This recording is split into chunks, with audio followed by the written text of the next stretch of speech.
الحمد للہ وکفى وسلام علی عباده الذین اصطفى اشہد ان لا الہ الا اللہ وحدہ لا شریک لہ واشہد ان محمدا عبدہ ورسولہ صلی اللہ علیہ وآلہ وسلم اللہم صل علی محمد وعلی آل محمد كما صليت على إبراهيم وعلى آل إبراهيم إنك حميد مجيد اللهم بارك على محمد وعلى آل محمد كما باركت على إبراهيم وعلى آل إبراهيم إنك حميد مجيد أما بعد فأعوذ بالله السميع العليم من الشيطان الرجيم من همزه ونفخه ونفثه بسم الله الرحمن الرحيم ولا تمدن عينيك إلى ما متعنا به أزواجا منهم زهرة الحياة الدنيا لنفتنهم فيه ورزق ربك خير وأبقى وأمر أهلك بالصلاة واصطبر عليها لا نسألك رزقا نحن نرزقك والعاقبة للتقوى.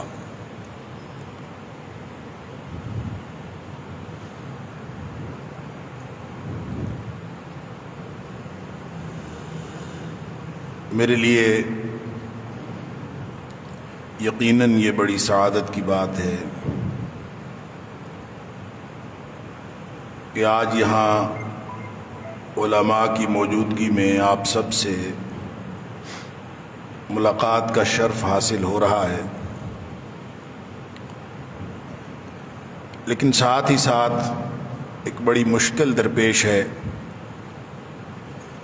کہ علماء کرام کے درمیان بیٹھ کر ایک طالب علم کو بات کرنا جتنا مشکل ہوتا ہے اتنی ہی مشکل مجھے درپیش ہے. اور پھر ایک اور مشکل اور دلچسپی کا پہلو جو میں سارے راستے سوچتا آیا وہ یہ تھا کہ موضوع بڑا دلچسپ ہے، اس اعتبار سے کہ بڑھتی ہوئی لادینیت اور اس کے اثرات اور تدارک. میں اس پر سوچتا یہ آیا کہ اس کے اسباب پر تو بات ہی نہیں کرنی مجھے، اس کے اسباب کیا ہیں لادینیت کے، صرف اثرات پر بات کرنی ہے. چونکہ یہ تربیتی نشست ہے اور میں دل سے یہ سمجھ رہا تھا کہ شاید اس کے اسباب پر گفتگو کرنے کے لیے کسی اور کو یہ موضوع دیا ہوا ہوگا، مجھے صرف اثرات اور تدارک پہ گفتگو کرنی ہے. بہرحال میں نے محترم بھائی ابرار ظہیر صاحب سے میسج کر کے پوچھا بھی کہ مجھے کیا کہنا ہے، مجھے بتا دیں. تو جتنا انہوں نے ابھی مجھے دعوت دیتے وقت تفصیل سے بتایا، اگر اتنا مجھے پہلے بتا دیتے تو شاید میں گفتگو بہتر کر لیتا اور کم از کم میں اپنے موضوع کے بارے میں واضح ہو جاتا کہ میں نے کیا کہنا ہے. بہرحال اللہ کی توفیق سے جو کچھ ممکن ہے میں آپ کے سامنے عرض کرتا ہوں. اصل میں سب سے پہلے ہمیں یہ سمجھنے کی ضرورت ہے کہ لادینیت کیا چیز ہے، پھر اثرات. اور لادینیت کے بارے میں جیسے انہوں نے کہا الہاد، ہم الہاد کا ترجمہ لادینیت کرتے ہیں. بنیادی طور پر لادینیت الہاد کا ترجمہ نہیں ہے.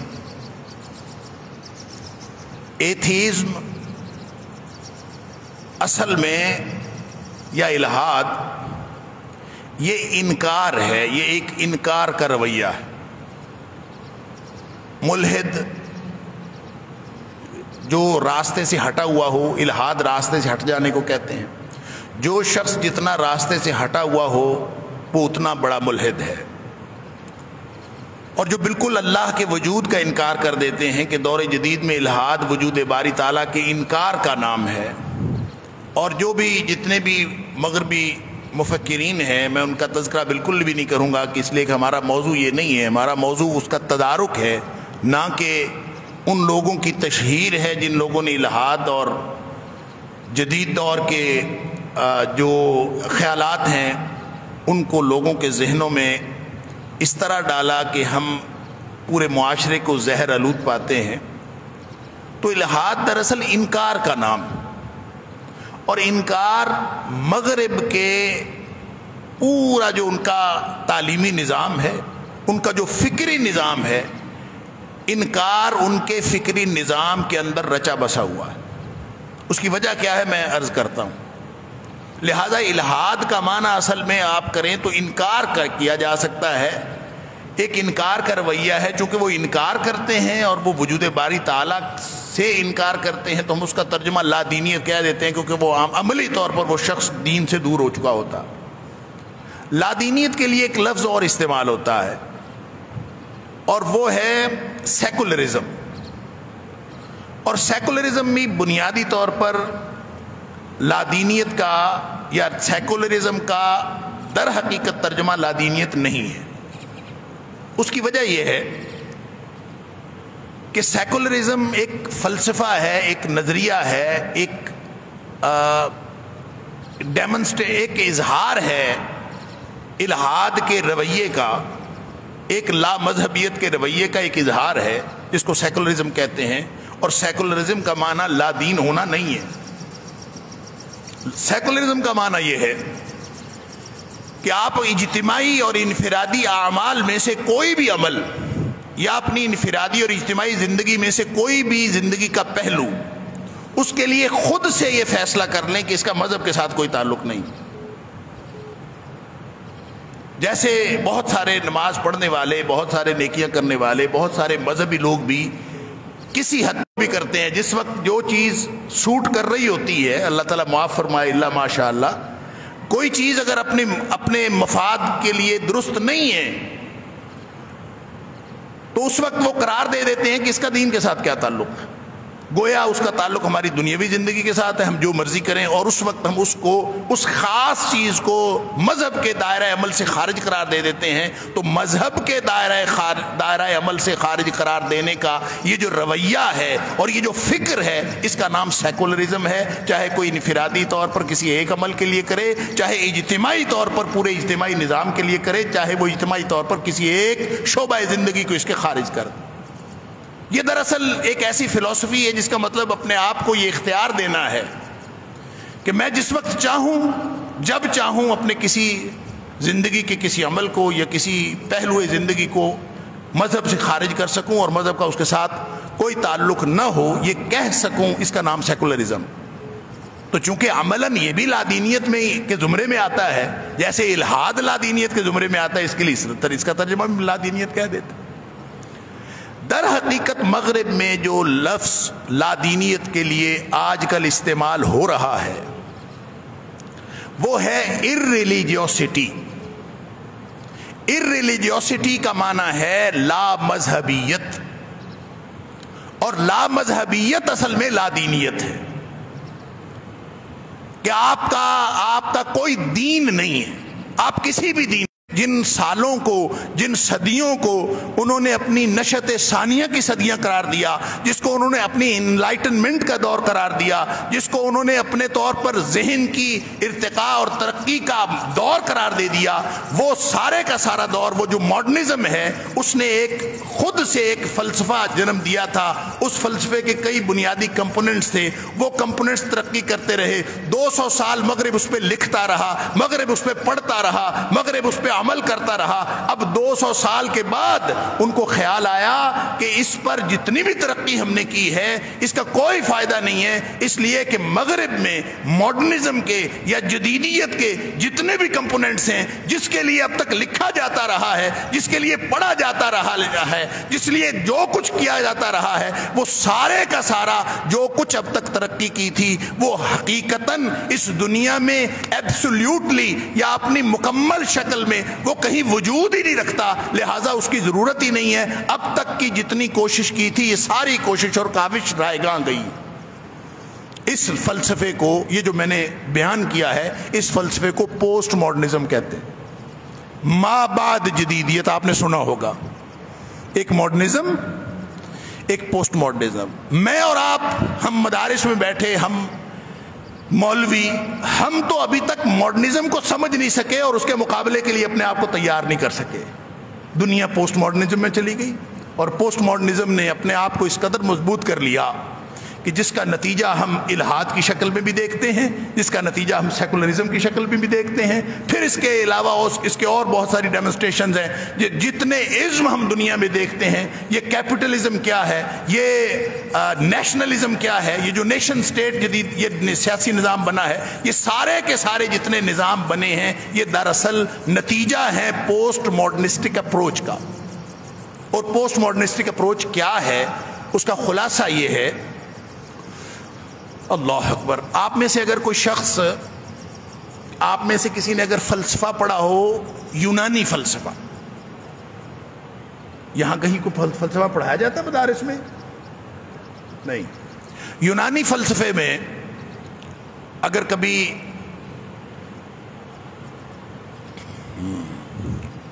موڈ ہو ایسے ہی تو کوئی ایک چھوٹی سی کتاب ہے, آپ وہ پڑھ لیجئے گا.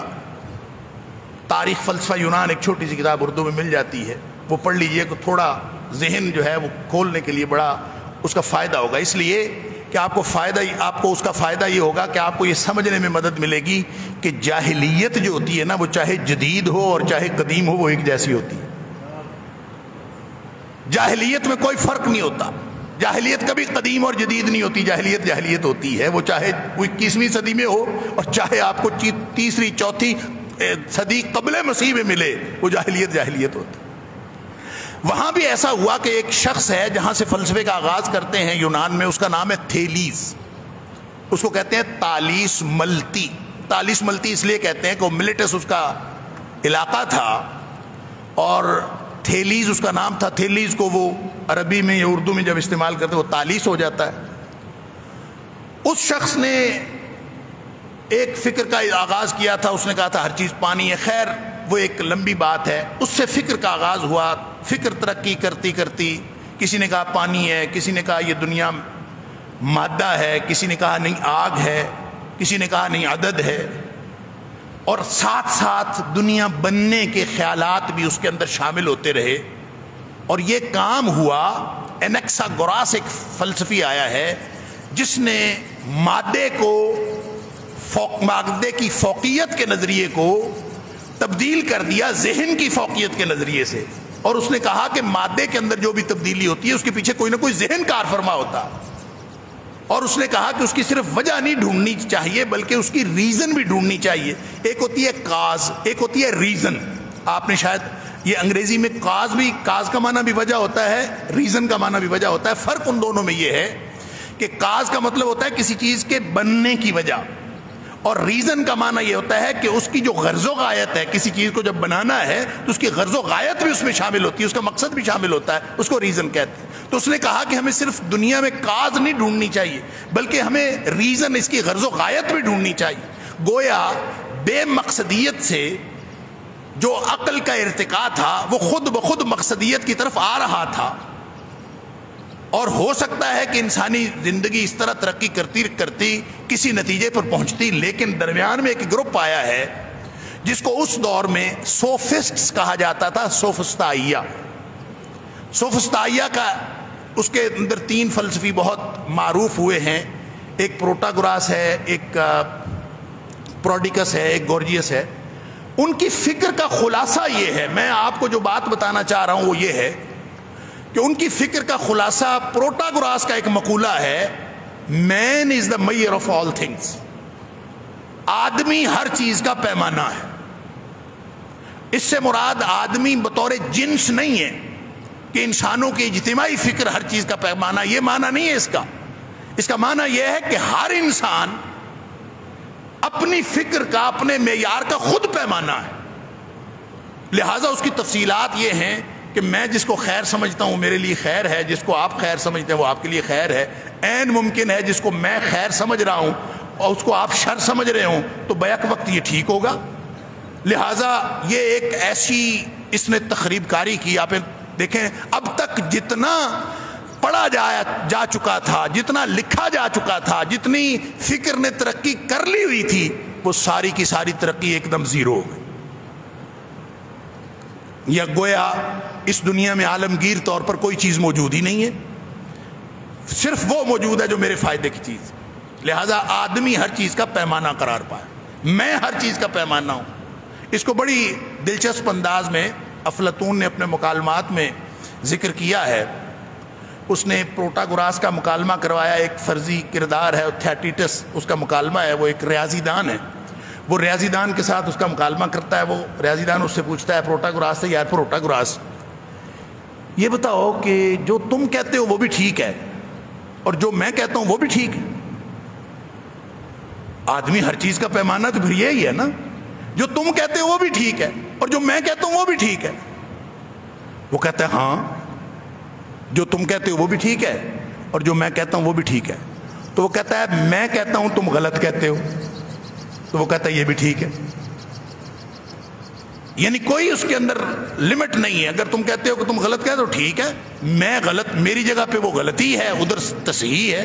ہر جگہ پہ ہر ایک معیار ہر بندے کا چینج ہوتا جائے گا۔ اگر ہم یہاں 100 لوگ بیٹھے ہیں تو 100 کا مختلف معیار ہوگا، 200 بیٹھے ہیں تو 200 کا مختلف معیار ہوگا، اس سے کوئی فرق نہیں پڑتا۔ اور سوفسطائیہ نے اتنے ایسا بیڑا غرق کیا فکر کے ارتقاء کا، یہ جو کہتے ہیں نا، آپ نے نام سنا ہوگا سقراط کا، سوکریٹس، اس نے آ کے کوئی کام نہیں کیا، اس کو ماحول یہ ملا کہ جہاں پہ پیمانہ ہی کوئی نہیں تھا، ہر آدمی پیمانہ تھا، علم ختم۔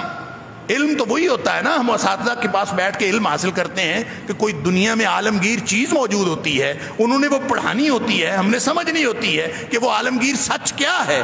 جب سچ وہ ہے جو میرے لیے سچ اور ہے، آپ کے لیے سچ اور ہے، تو پھر پڑھانا کیا ہے، پھر بحث کیا کرنی ہے، پھر تقریر کیا کرنی ہے، پھر تو سارا کچھ ختم ہو گیا۔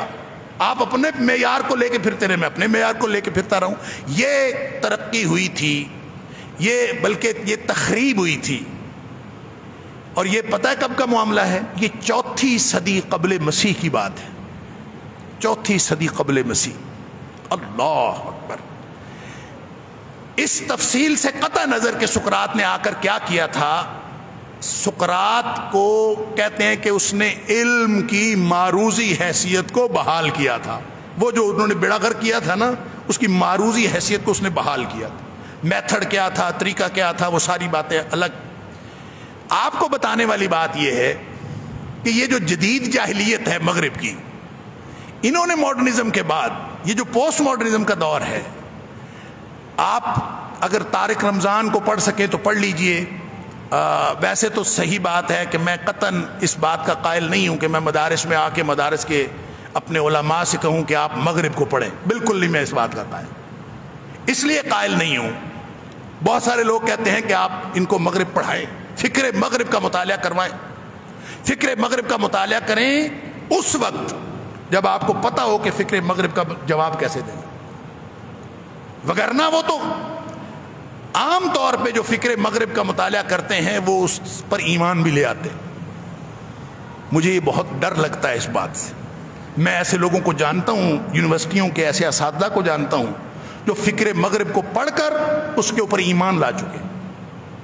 لہٰذا مجھے وہ لوگ زیادہ اچھے لگتے ہیں جنہوں نے فکر مغرب کو نہیں پڑھا ہوا، کم از کم ٹھیک رستے پر تو ہیں، اور جو فکر مغرب کو پڑھ کر مقابلہ کرنے کی صلاحیت رکھتے ہیں، وہ ہماری امت کی ضرورت ہے، جن کو یہ معلوم ہو کہ فکر مغرب ہمیں کیا کہہ رہی ہے، اور پھر ان کو یہ بھی معلوم ہو کہ اللہ کا قرآن کیا کہہ رہا ہے اور نبی کریم صلی اللہ علیہ وسلم کی سنت ہمیں کیا رہنمائی کر رہی ہے، پھر ٹھیک۔ تو بہرحال کہنے کی بات یہ ہے کہ اس دور کو، جس کو ہم پوسٹ ماڈرنزم کہتے ہیں، اس کو ڈیتھ آف آتھر کا دور کہتے ہیں۔ ڈیتھ آف آتھر کا مطلب ہے مصنف مر گیا۔ کیا مطلب؟ جو اب تک لکھا گیا تھا وہ سب غلط ہے۔ انہوں نے کیا کہا تھا 4 صدی قبل مسیح میں کہ جو کچھ اب تک لکھا گیا ہے وہ سب غلط ہے۔ مین از دا میئر آف آل تھنگس۔ آج کسی نے یہ مقولہ تو نہیں کہا، آج کا کوئی پروٹاگوراس نہیں ہے جس نے یہ کہا ہو کہ آدمی ہر چیز کا پیمانہ ہے، لیکن عملاً اس وقت ہم جس دنیا میں فکری طور پر زندگی گزار رہے ہیں جس کی بنیاد مغرب کا پوسٹ ماڈرنسٹک اپروچ ہے، لیکن پوری دنیا میں چونکہ کلچرز سب مرج ہو گئے ہیں، اس گلوبل ویلیج کے اندر کوئی حدود باقی نہیں رہی، باقی ساری لامحدود چیزیں ہو گئی ہیں، وہ ہر جگہ پہ پہنچ جاتا ہے، ایک سیکنڈ میں ہر چیز پوری دنیا میں پہنچ جاتی ہے۔ لہٰذا اس وقت فکری طور پر جس دور میں ہم زندگی گزار رہے ہیں، وہاں ڈیتھ آف آتھر کا دور ہے، وہاں مصنف مر گیا ہے۔ اب تک کی جتنی ترقی ہوئی تھی وہ سب غلط قرار پائی ہے۔ اگر مغرب نے کہا تھا آزادی چاہیے تو انہوں نے کہا ایبسولوٹ آزادی، مکمل آزادی کا تصور تو ممکن ہی نہیں ہے، لہٰذا اس کا حصول کے لیے کوشش کرنا یہ بھی غلط ہے۔ اگر مغرب نے ماڈرنزم نے کہا تھا کہ مساوات چاہیے، انہوں نے کہا ایبسولوٹ کانسیپٹ آف ایکویلٹی وہ گین کیا ہی نہیں جا سکتا، وہ ہو ہی نہیں سکتا، لہٰذا مساوات کو بھی چھوڑیے، اس کو بھی رہنے دیجیے۔ اگر رواداری کی کوئی بات تھی، انہوں نے کہا جی یہ کوئی مکمل تصور، وہ سارے کے سارے تصورات جس کے لیے اب تک پوری دنیا کوشش کر رہی تھی، اب پوسٹ ماڈرنزم اپروچ یہ ہے کہ اس کا حصول ناممکن ہے۔ یہ ساری کی ساری اپروچ ناممکن الحصول ہے، لہذا اس کے لیے کوشش بھی نہیں کرنی چاہیے، بلکہ کیا کرنا چاہیے؟ اپنی مرضی کرنی چاہیے۔ اپنی مرضی کا دور ہے تو پھر پروٹاگوراس نے یہی تو کہا تھا کہ آدمی ہر چیز کا پیمانہ ہے۔ گویا 4 صدی قبل مسیح والی جو جاہلیت تھی، وہ آج 21ویں صدی میں وہ جاہلیت، وہ اس کا جادو سر چڑھ کر بول رہا ہے اور پوری دنیا میں وہ جاہلیت پریویل کر رہی۔ لہذا میرے عزیزو، آپ دین کے علماء ہیں، کبھی ان جدید جاہلوں سے مرعوب ہونے کی ضرورت نہیں ہے۔ یہ فکری مفلوج لوگ ہیں، یہ فکری طور پر معذور لوگ ہیں۔ میں کسی ایک کی بات نہیں کر رہا، میں پورے سسٹم کی بات کر رہا ہوں۔ لہٰذا انہوں نے ماڈرنزم کے دور میں تو صرف انکار کیا تھا، یہ جو ہم الحاد کی بات کر رہے ہیں یہ ماڈرنزم کے دور کی بات۔ الحاد پروموٹ ہوا ہے ماڈرنزم میں، اس وقت انکار کا دور تھا، اور انکار انہوں نے کیوں کرنا تھا اس کی بھی ایک وجہ ہے، تاریخی وجہ میں عرض کر دیتا ہوں، باقی تفصیلات آپ دیکھتے رہیے گا۔ کہ جب انہوں نے، جس کو یہ رینائسنس کا دور کہتے ہیں، جب مسلمان ترقی کر رہے تھے، تو یہ اپنی ان سالوں میں جب مسلمانوں کا عروج کا دور ہے، یہ اپنے ان صدیوں کو ڈارک ایجز کہتے ہیں، اندھیرے کے سال، اندھیرے کی صدیاں کہتے ہیں۔ اور اندھیرے کی صدیاں کیوں کہتے ہیں؟ اس لیے کہ اس وقت مغرب میں عیسائیت جو ہے وہ غالب تھی، اور عیسائیت بہت سارے مظالم ان کے اوپر ڈھا رہی تھی۔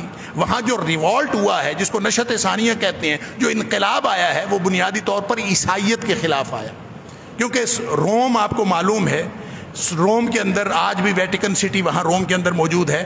انہوں نے جتنے بھی جو عیسائیت کے اور چرچ کے جو مظالم تھے، جس کو آپ پاپائیت کہتے ہیں، پوپ کی ساری ہر چیز کے اوپر گرفت تھی، اور حتیٰ کہ ایک عام شخص کو انجیل کی اور بائبل کی تشریح تک کرنے کا اختیار نہیں تھا۔ وہ جتنے علمی اور معاشی اور سماجی مظالم تھے، ان کے خلاف ایک انقلاب ہوا ہے، اور اس انقلاب کے نتیجے میں انہوں نے انکار کرنا تھا عیسائیت کا، لیکن انہوں نے انکار پتہ کس کا کیا ہے؟ انہوں نے ہر مذہب کا انکار کیا۔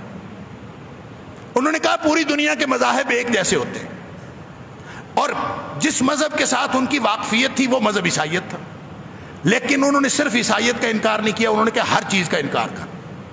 مثال کے طور پر ڈارون کا نام آپ نے سنا ہوگا، اس کی تھیوری جس کی وجہ سے وہ مشہور ہے، وہ اپنے جو اس کا ارتقائی حیاتیات کا جو اس کا اوریجن آف سپیشیز کا ایک نظریہ ہے، وہ کہتا ہے کہ انسان جو ہے وہ ڈائریکٹ انسان نہیں پیدا ہوا، بلکہ انسان مختلف شکلوں سے، یعنی پہلے مچھلی تھا، پھر بندر بنا، کیچڑ سے مچھلی پیدا ہوئی، پھر یہ بندر بنا، بندر بن کے پھر انسان بنا ہے۔ یہ ارتقائی شکل ہے، یہ ویسے نہیں ہے۔ اوریجن آف سپیشیز کا نظریہ اس کو کہتے ہیں۔ اس نظریے کے ساتھ آپ اتفاق کریں یا اختلاف کریں، اس ڈارون نے اپنی ذمہ داری سمجھی کہ اس نے خدا کا انکار کیا، خدا کے وجود کا انکار کیا۔ اور آپ اگر اس کا اوریجن آف سپیشیز کا نظریہ دیکھیں نا، اس میں خدا کے وجود کی انکار کی ضرورت نہیں پڑتی، یعنی اس کو کیا ضرورت ہے؟ بندہ سوچتا ہے کہ اگر وہ اپنا ارتقائی حیاتیات کا نظریہ پیش کر دیتا اور خدا کے وجود کا انکار نہ بھی کرتا، تو اس کی وہ والی تھیوری تو پھر بھی ٹھیک تھی یا قابل قبول تھی۔ تو اس کو کیا ضرورت پڑی کہ اس نے خدا کے وجود کا انکار کیا؟ اس لیے کیا کہ اگر وہ خدا کے وجود کا انکار نہ کرتا تو اس کا مطلب یہ ہوتا کہ وہ عیسائیت کی ایک بات کو تسلیم کرتا ہے، اور عیسائیت ایک مذہب ہے، اور مذہب کی ہر بات کا اگر یہ ہم کہہ دیں کہ خدا کا وجود درست ہے تو اس کا مطلب یہ ہوگا کہ عیسائیت کی یعنی مذہب کی باقی باتیں بھی درست ہو سکتی ہیں۔ لہٰذا یہ امکان ختم کرنا مقصود تھا، اس لیے اس نے وجود خدا کا انکار کرنا ضروری سمجھا۔ الا حاضل قیاس، آپ اس کو آگے بڑھاتے جائیں تو اصل میں یہ سارا انکار کا ایک نظریہ ہے جس کو آپ الحاد کہتے ہیں۔ فکر ڈیمیج ہوتی چلی گئی۔ اسلام تو بیچارہ ان کا نشانہ اس لیے بنا ہے کہ جس کو ہم لادینیت کہتے ہیں نا، اس کے ساتھ صلح کر لی ہے بعد میں عیسائیت نے بھی، اس کے ساتھ صلح کر لی ہے یہودیت نے بھی، یہودیت اور عیسائیت نے اس کے ساتھ صلح کر لی ہے۔ اسلام اپنی جگہ پر کھڑا ہے، اس لیے ان کا نشانہ اسلام ہے۔ اسلام اگر لادینیت کے ساتھ صلح کر لے تو آج یہ بھی ختم ہو سکتا ہے، معاملہ آپس میں صلح ہو سکتی ہے، اور اسلام اس لیے صلح نہیں کر سکتا کہ اسلام ان کی لادینیت کے ساتھ کمپرومائز نہیں کر سکتا۔ یہ سمجھ نہیں آتی کہ یہ سیکولر ہے، یہ ملحد ہے، یہ ارریلیجیس آدمی ہے، یہ کون ہے، ہمیں سمجھ نہیں آتی۔ ابھی یہ جو بھی نہیں کچھ بھی نہیں کیا ہوتا ہے؟ ویسے تو اس کے لیے بھی ایک فلسفی ہے، اس کا نام ہے لا ادریت، کہ میں کچھ بھی نہیں ہوں، میں کچھ بھی نہیں جانتا، نہ کچھ میری فکر ہے، بس ٹھیک ہے۔ اب اس کے پیچھے جتنے بھی فلسفے ہیں، ارتقائی حیاتیات ہے، یہ جو کچھ بھی ہے، اس کے جواب تو لوگوں نے دیے ہیں، اس کے اوپر کتابیں بھی لکھی گئی ہیں، کتابیں موجود بھی ہیں، اس پہ تھیسس ہو گئے ہیں، ہر چیز جو ہے اس کے اوپر کام ہو گیا ہے۔ لیکن ہمیں کیا کرنا ہے اس لادینیت کے دور میں؟ اس کے اثرات کیا ہو رہے ہیں؟ دو تین باتیں میں نے یہ کرنی ہے، اور آخر پہ اس پہ ہمیں کیا کرنا چاہیے یہ کر کے میں انشاءاللہ جلد از جلد اس کو سمیٹنے کی کوشش کرتا ہوں۔ بہت لمبا موضوع ہے، اس پہ تو میں سمجھتا ہوں ایک ورکشاپ ہونی چاہیے، اور جس کے اندر کم از کم جو الحاد کی مختلف شکلیں ہیں ان کو ہم سمجھیں تاکہ ہم اس کا مقابلہ کرنے کے لیے تیار ہوں۔ اثرات کیا ہو رہے ہیں؟ اثرات یہ ہو رہے ہیں کہ فکر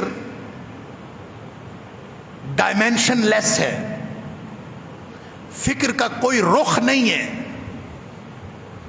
آپ سمجھتے ہیں نا کہ مغرب نے تو اپنا مسئلہ ہی حل کر لیا کہ انہوں نے کہا جی کہ ہر وہ چیز جو فائدہ دیتی ہے سامنے میٹیریلسٹک، وہ جو میٹیریل چیز فائدہ دیتی ہے بس وہ ہے، اور جو چیز فائدہ نہیں دیتی وہ نہیں ہے۔ اس لیے روح کی غذا، انسان کا وہ حصہ جس کا تعلق روح کے ساتھ ہے، یہ ان کا موضوع ہی نہیں ہے۔ ان کا موضوع صرف جسم ہے۔ جسم کو غذا کی ضرورت ہے، اس کے اوپر پوری ٹیکنالوجی کھڑی کر دو۔ جسم کو رہائش کے لیے عمدہ جگہوں کی ضرورت ہے، اس کے لیے پوری ٹیکنالوجی کھڑی کر دو۔ اس لیے پورا جو انڈسٹریل ایولیوشن ہے 1789 سے لے کر یہ جتنی ترقی ہوئی ہے، اور آج تک جتنی ترقی ہو رہی ہے، تھامس ہابس کی ایک فلسفی ہے جس کو کہتے ہیں یوٹیلیٹیرینزم، نظریہ افادیت پسندی، کہ جو چیز آپ کو فائدہ دیتی ہے وہ ہے، بس وہ کام کرو، اور جو چیز فائدہ نہیں دیتی اس کو چھوڑ دو۔ اس لیے انہوں نے تو اپنا مسئلہ اس طرح حل کر لیا کہ دنیا کی ہر چیز 5 دن کماؤ اور گدھوں کی طرح کام کر کے کماؤ، اور 2 دن میں وہ ضائع کر لو۔ لہذا 2 چھٹیاں جو ہوتی ہیں 2 چھٹیوں میں وہ ضائع کر لیتے، بس اتنا سا بچاتے ہیں جتنا کو انہوں نے گرمیوں کی چھٹیوں میں، جب ان کو زیادہ لمبی چھٹیاں ہوتی ہیں تو انہوں نے جب سیر کرنی ہوتی ہے تو وہ کرتے، بس یہ ان کی پوری زندگی ہے، پورا نظام حیات۔ اس میں سے روح خارج، آخرت خارج، بعد از موت کا تصور خارج، لہذا مسئلہ حل ہو گیا، ان کا کوئی پرابلم نہیں۔ لہذا وہ تہذیب آہستہ آہستہ ختم ہو رہی، اس کی حد کوئی نہیں ہے نا۔ اقبال نے جو کہا تھا نا، دیار مغرب کے رہنے والوں، خدا کی بستی دکان نہیں ہے، کھرا جسے تم سمجھ رہے ہو یہ زرے کم عیار ہوگا، تمہاری تہذیب اپنے خنجر سے آپ ہی خودکشی کرے گی، شاخ نازک پہ جو آشیانہ بنے گا ناپائیدار ہوگا۔ وہ جو شاخ نازک ہے نا، وہ ان کا یہ نظریہ ہے جو بیس کرتا ہے ان کی جسمانی ضروریات کے اوپر، اس کے علاوہ ان کے نہ آخرت نہ کوئی بڑا مقصد وہ اس کے ہے ہی نہیں۔ لہذا ان کو لادینیت سوٹ کرتی ہے، ان کو irreligiosity سوٹ کرتی ہے، ان کو الحاد سوٹ کرتا ہے. آپ انکار کرتے جائیں، کوئی آدمی اٹھ کے بات کرے، اللہ کی بات کرے، تصور الہ کی بات کرے، وہ کہتا ہے ہم اس ایسی کسی بات کو نہیں مانتے. ٹھیک ہے، ان کا کام چلتا ہے، ان کا پورا تصور موت تک کے لیے ہے، بس اس کے علاوہ ہے ہی نہیں. زیادہ سے زیادہ انہوں نے کیا کرنا ہے؟ بندہ سوچے نا کہ کرنا کیا ہوتا ہے. ویسے وہ ایک لطیفے کی بات ہے، یہ کوئی سوشل میڈیا پہ وہ کلپ چل رہا ہے، کافی عرصہ پہلے بھی دیکھا تھا، پچھلے دنوں پھر دیکھا، بڑا مزے کا ہے کہ ایک آدمی جو ہے وہ غالباً اس نے کھیتوں کو پانی لگایا ہوا ہے، تو وہ آ کے اپنی کسی وہاں رکھتا ہے، اور ایک آدمی وہاں پرالی پہ سویا ہوتا ہے نوجوان، اس کو کہتا ہے اٹھ فلانیاں، اٹھ کے کوئی کام کار کر لیا کر. تو انہوں نے کہا اٹھ گیا کام کر لیا پھر کی ہو؟ وہ کہتا ہے کہ پھر تو کوئی پیسے چار آ جان کے کام کریں گا. تو آ گئے پیسے پھر کی ہو؟ وہ کہتا ہے پھر تو کاروبار بڑا کر لینا، کر لیا پھر کی ہو؟ خیر وہ ایسے آگے آگے بڑھتا جاتا. پھر وہ بالآخر کہتا ہے پھر تو شہر کار لے لیں، وڈا کار لے لیں، وڈی گڈی لے لیں، کسی وڈے کار تیری شادی ہو جاؤ. انہوں نے کہا ہو گئی پھر کی ہو؟ وہ کہتا پھر موج نال سویں. وہ کہتا مرے میں موج نال ستا ہی تو پیا. اس میں بڑی فلسفی ہے. وہ جو اقبال کہتا ہے نا، شاخ نازک پہ جو آشیانہ بنے گا ناپائیدار. آپ اس میں ترقی کرتے جائیں، حد بیزاری ہے، انتہا اس کا انجام بیزاری ہے. کچھ بھی نہیں. آپ کھانا کھا لیں، اگر آپ کا مقصد کھانا کھانا ہے، اگر آپ کا مقصد صرف رہائش کھانا، اپنی جسمانی ضروریات پوری کرنا ہے، تو جسم کی کوئی لذت ایسی نہیں ہے، ایک بھی لذت ایسی نہیں ہے جس میں اس کو لذت کو حاصل کرنے کے بعد انسان کو بیزاری نہ ہو. ایک بھی لذت ایسی نہیں. آپ دیکھ لیں، سخت بھوک لگی ہوئی ہوتی ہے، سامنے کھانا پڑا ہوتا ہے، آدمی یوں لگتا ہے کہ میں ساری دنیا کھا جاؤں گا، لیکن ایک روٹی، دو روٹیاں، چار روٹیاں کتنا کھا لے گا؟ جب ایک حد آتی ہے تو اس کے بعد وہی کھانا سامنے پڑا ہوتا ہے، لیکن انسان کا اس کو دیکھنے کو دل نہیں چاہتا. اللہ اکبر. دنیا کی ہر لذت وہ اپنا خاتمہ خود کرتی ہے، اس کا انجام خود آتا ہے. لہذا مغرب جس چکر میں پڑ گیا ہے وہ تو اپنے انجام کا خود شکار ہونے والا ہے. وہ جو اقبال نے کہا تھا نا، شاخ نازک پہ جو آشیانہ بنے گا ناپائیدار ہوگا، اس کا کوئی مقصد ہی نہیں. جن کے پاس مقصد تھا وہ صلح کر چکے ہیں، عیسائیت بھی اور یہودیت بھی، وہ صلح کر چکے ہیں لادینیت کے ساتھ. صرف اسلام رہ گیا ہے جس نے وہ جگہ پر کرنی تھی، اور ہم مسلمان ایکس مسلم ہوئے جا رہے ہیں. کیوں؟ فوکس چینج ہو گیا پوری دنیا کا. اور جب فوکس چینج ہوتا ہے، دیکھیں لادینیت کا سب سے بڑا نقصان یہ ہوتا ہے جب معاشرے میں لادینیت پھیلتی ہے، جب الحاد پھیلتا ہے، چاہے وہ سیکولرزم کی شکل میں پھیلے، چاہے وہ الحاد کی شکل میں پھیلے، چاہے وہ irreligiosity کی شکل میں پھیلے. اچھا ایک اور مسئلہ چلا ہوا ہے، میں مسلم تو ہوں، میں ایک نان پریکٹسنگ مسلم ہوں. یہ بھی فیشن ہے بھی آج کل. میں مسلم ہوں لیکن نان پریکٹسنگ مسلم. نان پریکٹسنگ مسلم کا مطلب میں زیادہ عمل نہیں کرتا، بے عمل مسلمان ہوں. یہ بھی فیشن ہے. وہ مسلمان کون سا ہوتا ہے جو بے عمل ہوتا ہے؟ جو عمل نہیں کرتا، وہ جو نماز نہیں پڑھتا، جو روزہ نہیں رکھتا، جو خدمت خلق نہیں کرتا، جو اللہ اور اس کے رسول صلی اللہ علیہ وسلم کے حکم پر عمل نہیں کرتا، وہ مسلمان کیسا ہے؟ لیکن یہاں ہے اس لیے کہ ہم پوسٹ ماڈرن اپروچ میں رہ رہے ہیں. یہاں ہر شخص کا اپنا دین ہے، ہر شخص اپنا مرضی کا مالک ہے، وہ کر سکتا ہے. لہذا آہستہ آہستہ اسلام محدود ہوتا جا رہا ہے، اسلام کو محدود کیا جا رہا ہے. ابھی کل آپ نے سنا ہوگا کہ ایک نئے بل کی تیاری ہو رہی ہے، ایک بل پیش ہو رہا ہے، اور وہ بل پتہ ہے کیا ہے؟ کہ کسی کو اسلام قبول کرنے سے روکا جائے. اسلام قبول کرنے سے روکنے کے لیے ان کا جی 18 سال سے چھوٹا تو ویسے ہی اسلام قبول نہیں کر سکتا، اور اگر 18 سال سے بڑے کسی نے اسلام قبول کیا تو پھر اس کو جج کے سامنے پیش ہونا پڑے گا، اور جج کے سامنے پیش ہو کے اپنی اسلام قبول کرنے کی وجوہات بتانی پڑیں گی. اگر تو جج مطمئن ہو گیا اس کی وجوہات سے تو ٹھیک ہے، نہ وہ مطمئن ہوا تو جس نے اس کو مسلمان کیا ہے نا وہ بھی اندر جائے گا، اس کو بھی سزا ہوگی، اور جو مسلمان ہوا ہے اس کو بھی سزا ہوگی. یہ اسلام کا راستہ روکا جا رہا. ہم جس معاشرے کے اندر رہ رہے ہیں یہ ایک لا دین معاشرہ ہے. الہاد سیکولرزم سے چھوڑ دیجیے. ہم دین بیزار معاشرہ ہے. اس دین بیزار معاشرے میں ہوتا پتہ ہے کیا ہے؟ ایک جگہ ہو رہا ہو یا دوسری جگہ ہو رہا ہو، فوکس تبدیل ہوتا ہے. اس سے انسان کا فوکس تبدیل ہوتا ہے. جب فوکس تبدیل ہوتا ہے تو پورے معاشرے کی فکری منزل گم ہو جاتی ہے، دینی تصورات ختم ہو جاتے ہیں، عمل اور کردار بگڑ جاتا ہے. یہ پوری ایک تفصیل ہے جو اس کے اثرات کی. آپ نے حضرت موسیٰ علیہ السلام اور فرعون کا قصہ سنا ہوگا. اس میں سورہ طٰہٰ میں، یہ بھی سورہ طٰہٰ کی آیات تھی جو میں نے شروع میں پڑھی، میں اس پہ کنکلوڈ کروں گا انشاءاللہ. یہ وقت کتنے بجے تک ہے؟ شاید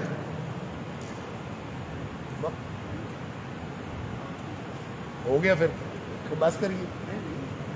اعوذ باللہ. بہت معذرت جی، میں بات کو اصل میں زیادہ پھیلا بیٹھا ہوں. یہ جو نکمے مقررین ہیں وہ ایسے ہی کرتے ہیں.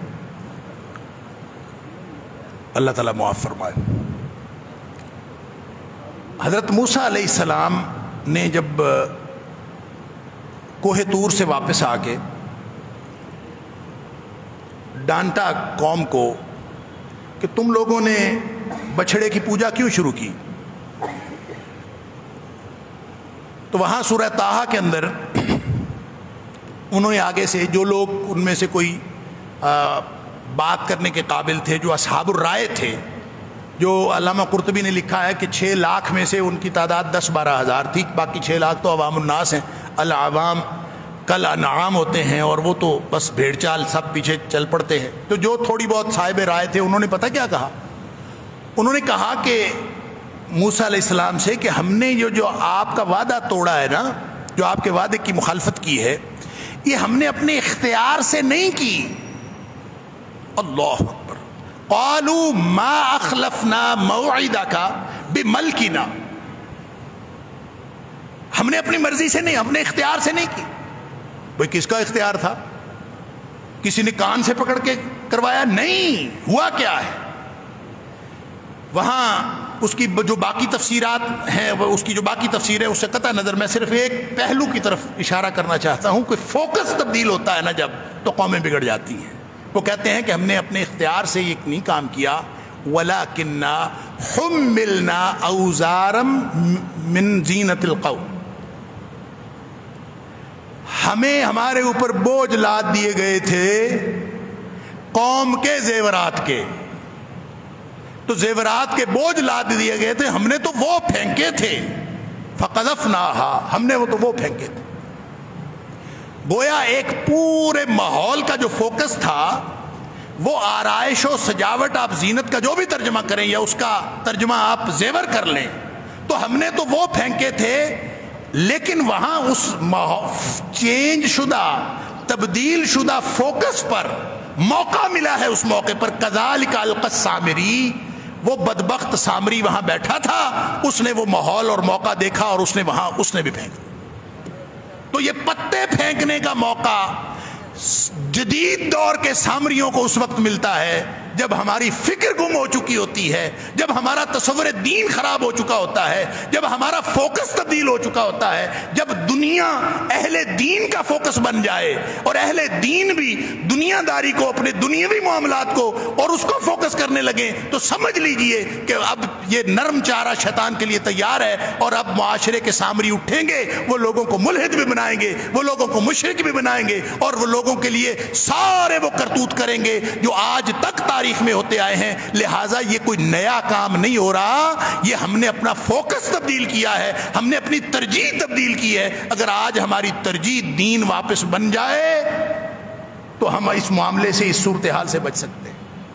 لہٰذا 3 احادیث میں یک کے بعد دیگرے عرض کر دیتا ہوں، اس کو تطبیق آپ دیتے رہیے گا علماء ماشاءاللہ. ایک تو نبی اکرم صلی اللہ علیہ وسلم کا فرمان، فوکس تبدیل. اذا تبايعتم بالعينة واخذتم اذناب البقر ورضيتم بالزرع. جب تمہارا فوکس صرف مالی معاملات ہو جائیں. وتركتم الجهاد. اور اللہ کے دین کے لیے جو سٹرگل تھی، جو مر مٹنا تھا، وہ ختم ہو گئے.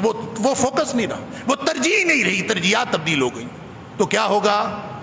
بھلے تم اپنے آپ کو دیندار کہتے رہو، اگر فوکس تبدیل ہو گیا تو سلط اللہ علیکم ذلن، اللہ تمہارے اوپر ذلت و رسوائی مسلط کر دے. لا ينزعہ، واپس نہیں کرے گا، حتی ترجعوا الی دینکم، واپس تم اپنی ترجیح اگر دین کو نہیں بناؤ گے تو یہ ماحول تبدیل نہیں ہوگا. یہ ذلت و رسوائی کا، مغلوبیت کا ماحول. دوسری حدیث نبی کریم صلی اللہ علیہ وسلم نے فرمایا کہ تمہارے بعد انہا ستاتی علی الناس سنون خداع، لوگوں کے اوپر دھوکے کے سال آئیں گے، دھوکے کا دور آ جائے گا. اب دھوکے کا دور کیا ہے؟ اور پھر آپ نے اس کی تشریح فرمائی کہ دھوکے کا دور کیا ہے. کہ آپ نے فرمایا کہ اس میں سچے جھوٹے بن جائیں گے، جھوٹے سچے بن جائیں گے، امانت دار یخون الامین ویؤتمن الخائن، کہ اس میں جھوٹے کو سچا سمجھا جائے گا، جھوٹے کو سچا سمجھا جائے گا، امانت دار کو بددیانت سمجھا جائے گا، بددیانت کو دیانتدار سمجھا جائے گا. یعنی ساری فکر ختم ہو جائے گی. اللہ اکبر. اب وہ فکر جو لینی ہے وہ کہاں سے لینی ہے؟ اس کو دوسری حدیث میں نبی کریم صلی اللہ علیہ وسلم فرمایا ان من اقتراب الساعۃ، قرب قیامت حالات یہ ہو جائیں گے کہ بدترین لوگ اوپر آ جائیں گے، بہترین لوگ نیچے چلے جائیں گے. جب فکر تبدیل ہوتی ہے، جب معیارات تبدیل ہوتے ہیں، جب دین ترجیح نہیں رہتا تو دین والے تو معاشرے میں نکو بنا دیے جاتے ہیں، جیسے کہ ہم بنے ہوئے ہیں. لہذا ہر معاملے کا الزام دین والوں پر لگا دیجئے. ان توزع الاخیار وترفع الاشرار، حالات یہ ہو جائیں گے کہ بدترین لوگ اوپر آ گئے، بہترین لوگ نیچے چلے گئے.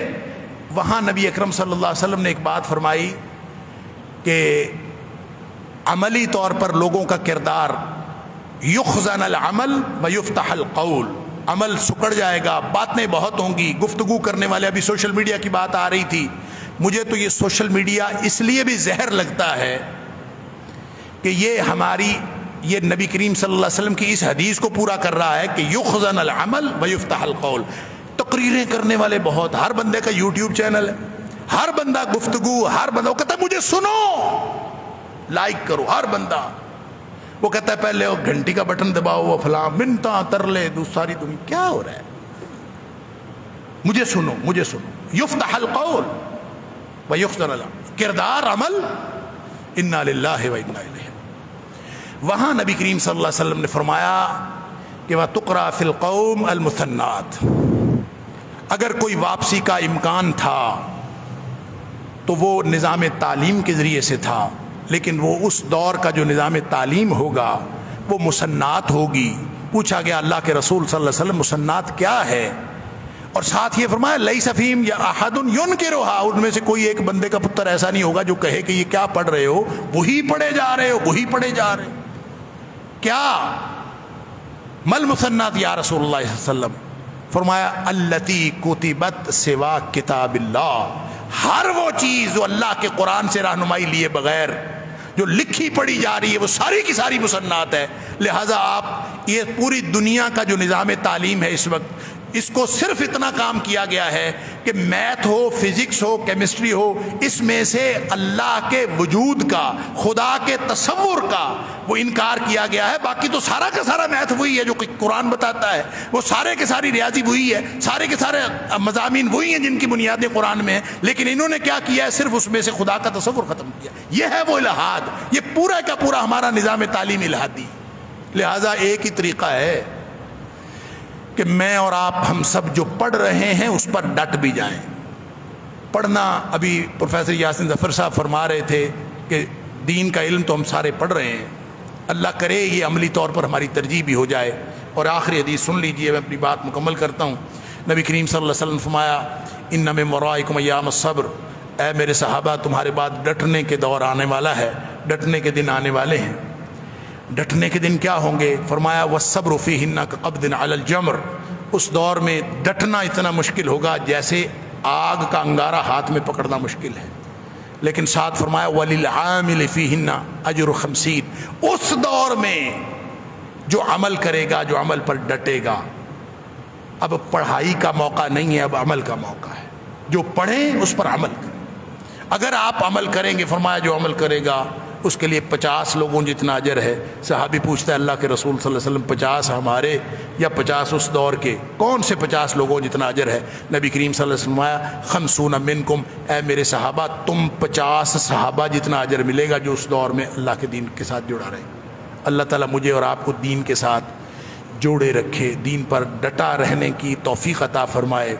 یہی اصل میں راستہ ہے، اور اس کے ذریعے سے میں عرض کروں کہ ساری کی ساری دانش، دنیا کی ساری دانش قرآن کی دانش کے سامنے ہیچ ہے، اور دنیا کی ساری دانش میدان چھوڑ کے بھاگ جاتی ہے اگر آپ قرآن سے دانش لے کر ان کا مقابلہ کرنے کے لیے تیار ہوں۔ اور نبی کریم صلی اللہ علیہ وسلم نے جو فرمایا تھا کہ میں 2 چیزیں چھوڑ کر جا رہا ہوں، وہی جو 2 چیزیں آج بھی ہمارا ٹول ہیں، اگر اس ٹول کو لے کے نکلیں گے تو انشاءاللہ یہ سارے اندھیرے لادینیت کے چھٹ جائیں گے اور اللہ کے دین کا غلبہ ہوگا۔ اللہ تعالیٰ مجھے اور آپ کو توفیق عطا فرمائے۔